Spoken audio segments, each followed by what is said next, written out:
నమస్తే welcome to Andhra Prabha this is Tejaswi. Tadepalli palace లో YCP ఎమ్మెల్సీలతో మాజీ ముఖ్యమంత్రి జగన్ సమావేశమయ్యారు. కళ్ళు మూసుకుంటే 5 ఏళ్ల కాలం గడిచిపోతుంది అని మభ్యపెట్టే మాటలు చెప్పారు. ప్రజల మన్ననలు పొందిన తర్వాతే ఎన్నికలకు వెళ్లాం. ఎన్నికల్లో ఏమైందో తెలీదు. కళ్ళు మూసుకుంటే చాలు 5 సంవత్సరాలు అయిపోయింది. మళ్ళీ అదే మాదిరి కళ్ళు మూసుకుంటే 2029 సంవత్సరం వచ్చేస్తుంది. సినిమాలో ఓన్లీ ఫస్ట్ హాఫ్ మాత్రమే అయింది.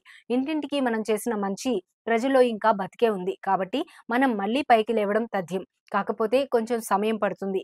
అన్నిటికన్నా ముఖ్యమైన విషయం విలువలు, విశ్వసనీయత.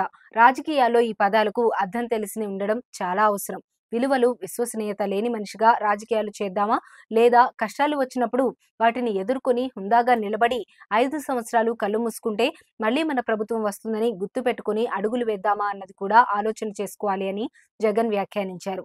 5 ఏళ్ల పాటు వైసీపీ మూకలు చేసిన దాడులు, దౌర్జన్యాలు, హత్యలను మర్చిపోయి ఈ రోజు వాళ్ళ పార్టీకి ఓటు వేయకపోవడమే పాపం అన్నట్లుగా కొడతా అన్నారు. ఈ పాపం ఊరికే పోదు అని జగన్ వాపోయారు. 5 ఏళ్లు ప్రత్యేక హోదాను అటకెక్కించిన జగన్ ఇప్పుడు మళ్లీ ఆ పాట అందుకున్నారు. కొత్త ప్రభుత్వం కొలువు తీరి 2 రోజులైనా కాకమునుపే ఎన్డీఏలో చక్రం తిప్పే పరిస్థితి వచ్చినా కూడా ప్రత్యేక హోదా అడగకపోవడం చంద్రబాబు చేసిన మరో పాపమని నిందించారు.